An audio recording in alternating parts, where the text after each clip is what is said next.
All right, so I want to talk about this rolling problem, okay? And what we're going to do is we're going to say, here's our disk. Here's our disk. And if we release it from here, okay, we release it from here at a height of h. If we release it here at a height of h, I want to know how fast it's moving when it gets to the bottom. Now, what I'm actually interested in is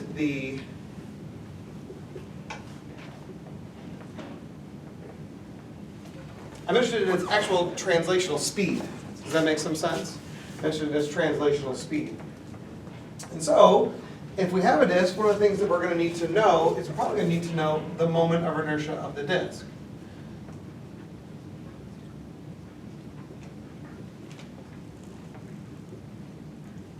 So the moment of inertia of a disk is 1/2 mr squared, where m is the mass of the disk and r is the radius of the disk. All right? As you think about this going down, right, there's a couple different ways to do this. The easiest way to answer this question, what is the speed when it gets to the bottom, is by applying the energy concept. So what do we know about the energy? All gravitation. So, well, that's true. The initial energy is equal to the final energy. True? So if we look at the initial situation, where's all the energy? Gravitational energy. And then what's it go to?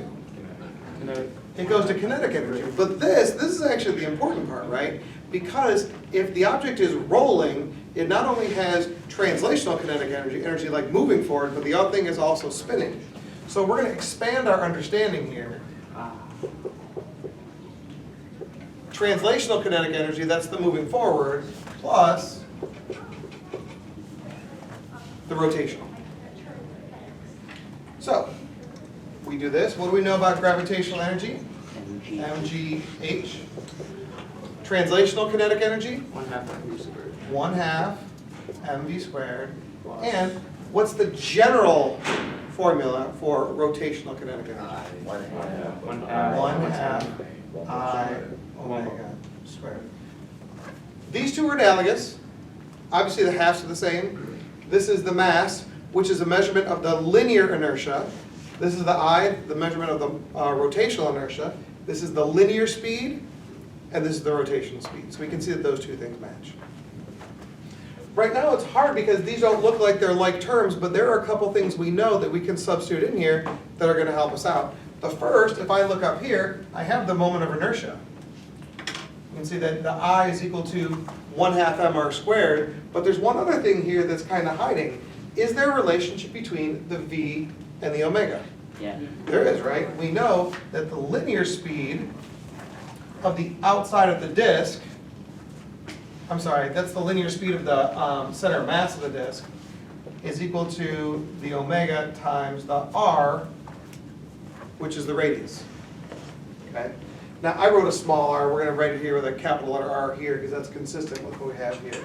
So if I substitute this into here, so this is omega is equal to V over R. If I substitute this omega into here and I substitute this I into here, we're going to see something really interesting happen.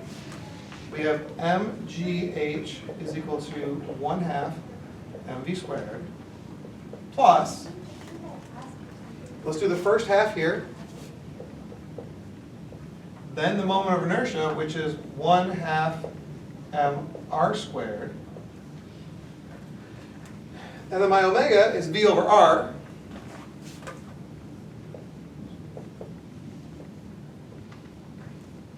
And we're going to square that, and we're going to see some cool stuff happen here. First of all, we notice we have an R squared in the bottom, but we also have an R squared in the top.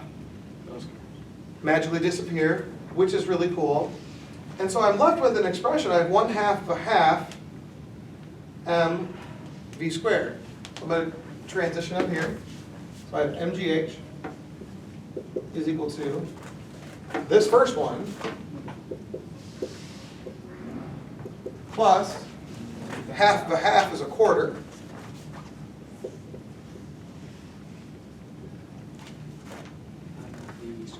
And now, what we're going to notice is that each term has an m, so So I can divide an m out of each term. Those can magically disappear. A half plus a quarter should be 3/4, right? 3/4?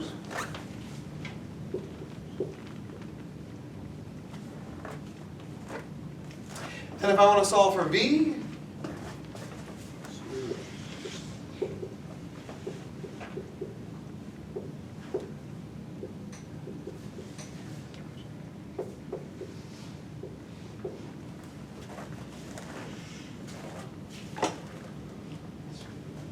if you remember back, we talked earlier in the year about what happens if an object without friction is just coming down. And if you had without friction, it would be v is equal to the square root of 2gh. But this is a little bit less because in this case the friction doesn't create thermal energy, but it causes the object to roll.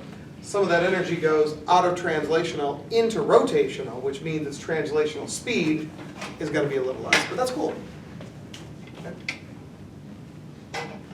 So this is what we have. If you want to solve this problem, you have some height and you want to figure out the speed at the bottom.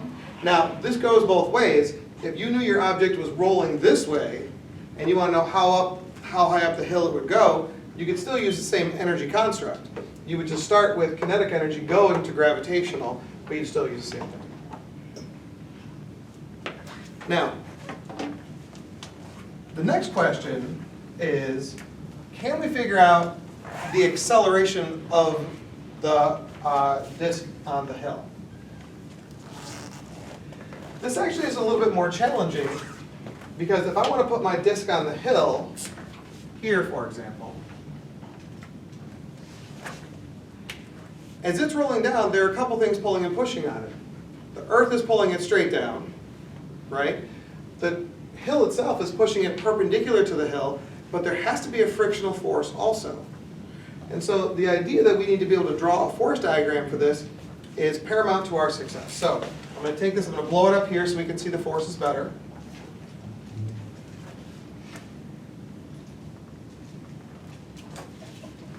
So this is our disk on the hill. Okay.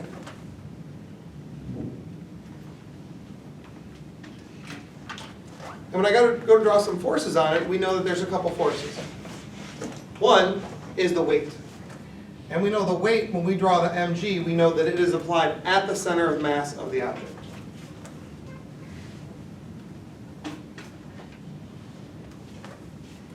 But the two other forces aren't necessarily applied at the center of mass. We used to shrink all our object down to the point mass, but now because these are rigid objects that are free to rotate, we have to apply the force, we have to draw the force at the place that it is actually applied. So let's talk about the normal force. Where is the normal force applied? Perpendicular to the ramp. Right? It's applied at the ramp, the place where the disk meets the ramp, and we know it pushes perpendicular, which is cool because it's going to push through the center of mass.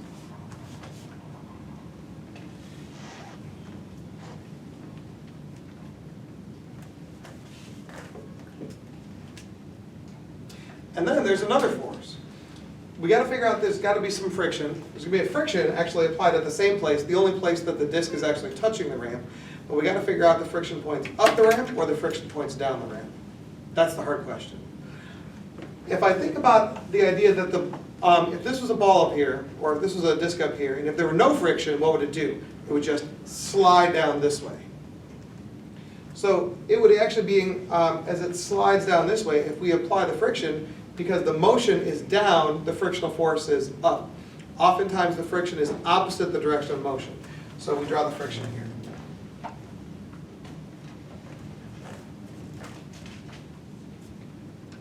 And so now we have our forces that make some sense. We have a normal force applied at the point of contact, a frictional force applied at the point of contact, and the weight applied at the center of mass. So how can we figure out the actual acceleration of this object? That's the real question. We know that it's going to be not only going down in a linear way, but it's also rotating. True. Think about it. It has velocity in this direction. It has acceleration in this direction. And it has some acceleration in that direction. So we're going to need both a net torque statement, a net force statement, in the horizontal and a net force statement in the vertical. Of course, this time we're going to change our axes here so that we have x, y in terms of the ramp, because we know that's how we do ramp problems. So let's do the net torque statement first. One of the things I know about net torque,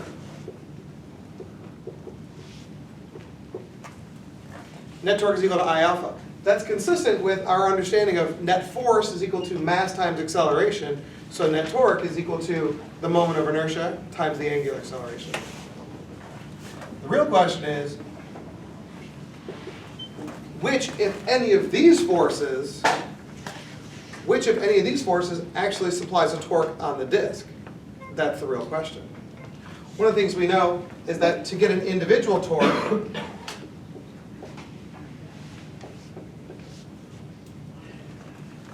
it's R cross F, which means it is then, it's RF sine theta. So in order to get a torque, two things have to be true. One, you have to apply a force. That force has to be some distance away from the center, and it has to make some non-parallel angle with the radius vector. So if I look at the weight, the mg doesn't supply a torque because the radius is 0. The normal force doesn't supply a torque because the normal force is through the center of mass. So in this case, the radius vector would be here.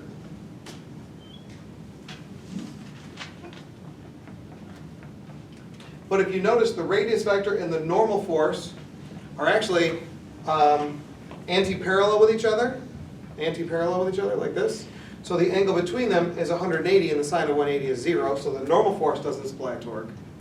The nice thing is, though, the frictional force does supply a torque because it's at a radius and it's 90 degrees to it. So the net torque is only supplied by the friction, so I'm going to say it's R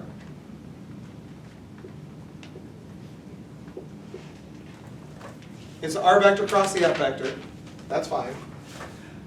So it's R F sine theta. But what's cool about this is you'll notice that these two are perpendicular. So the angle, the theta is 90, sine of 90 is 1. So the net torque is just RF. And I switched to a capital R because that's what we've been using.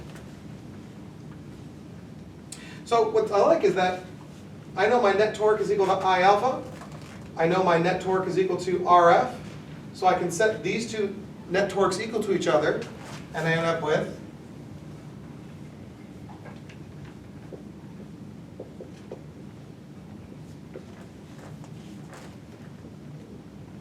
that, which is cool. Now, a couple things I know. First of all, I know the moment of inertia of the disk. I can plug that in here. The second thing I know is that I'm actually trying to solve for the linear acceleration. If I'm trying to solve for the linear acceleration, there's probably a relationship between the angular acceleration and the linear acceleration. We know that from before. We know that A is equal to alpha R. Therefore, in our case, alpha is equal to A over R. So what I'm going to do is I'm going to substitute now this alpha into here. I'm going to substitute this moment of inertia into here and see if we can't come up with a good statement. So I have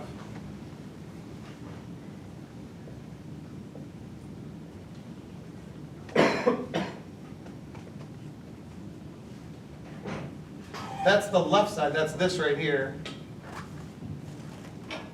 And what's it equal to? It's equal to RF, where F is the frictional force. And now, if you're playing along and paying good attention, what do you notice about all the radii, all the radiuses here? Radiuses? What do they do? Magically disappear. They magically disappear, that's right. And I like this because I end up with this statement, 1/2 ma is equal to the F. So it tells me the frictional force is directly related to the acceleration, which I think is cool.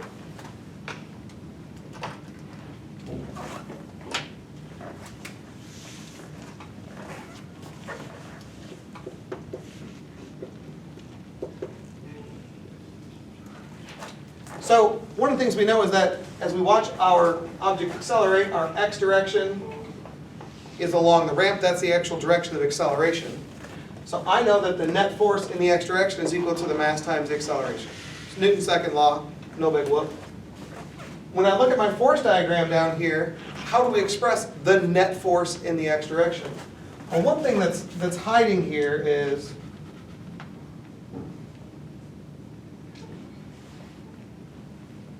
we know that angle is equal to that angle there.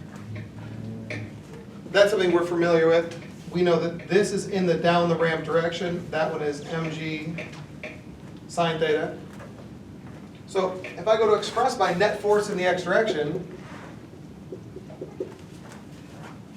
what do I have in the down the ramp direction?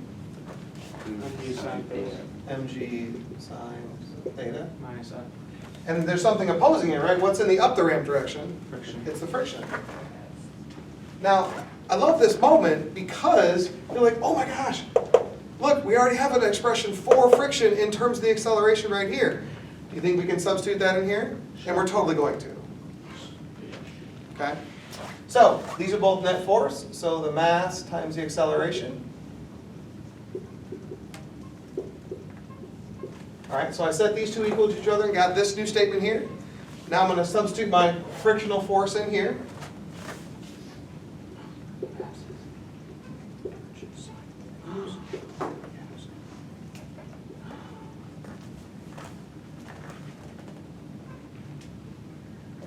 And if you were expecting, each term has a mass in, we can divide those out. And we know that is not an unbelievable concept because we know that regardless of the size of the object, the gravitational acceleration is the same, right? You drop two objects, they fall with the same acceleration because the Earth pulls more on more massive objects. But because they're more massive, they're actually harder to get to go. So we know that the acceleration, gravitational acceleration should be the same. I'm going to add this term to both sides. This is 1/2 ma. If I add that to both sides, this is already 1. If I add a half to it, I end up with